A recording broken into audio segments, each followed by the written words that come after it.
May nag-comment po sa atin, paano wala sa reference mo pero nako-contact nila?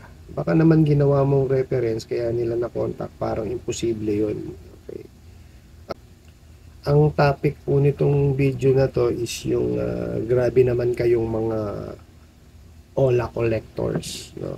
So, kasi tinalakay ko po doon is yung natatawagan yung mga contact reference. Okay, linawin ko po yung kanyang sasagutin lang po natin yung kanyang tanong na uh, baka daw nilagay lang reference. Okay, ganito po kasi yung mga online lending apps po, no. Uh, para po kasi yan makapag-apply kayo sa kanila.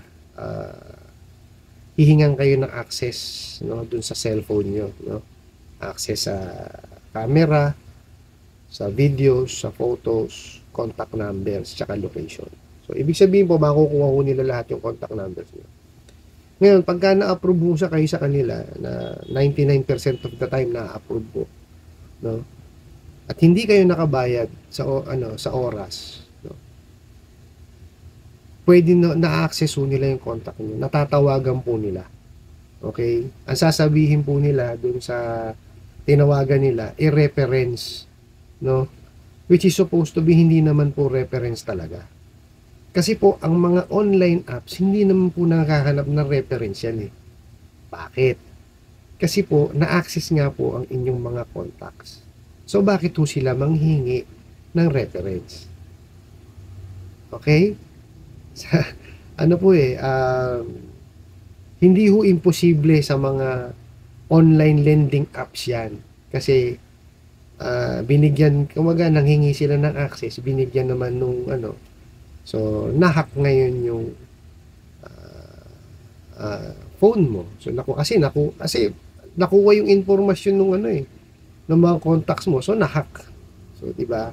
Ngayon, oras na hindi ka makabayad, yun ngayon yung gagawin nila. Tatawagan nila ngayon lahat ng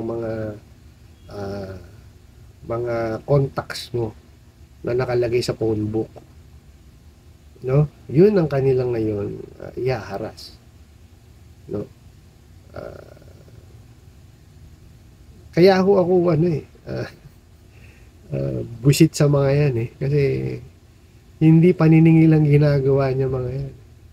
Pananakot, lahat na lang ho ng pananakot ginagawa. Well, hindi naman ho yan ang topic. So I hope na nasagot ko ho yung yung comment nyo, no, na pwede po kasi na-access nga nila yung contact. So, oras na hindi ka makabayad sa oras, tatawagan nila yung kung ano man yung nasa phone book mo.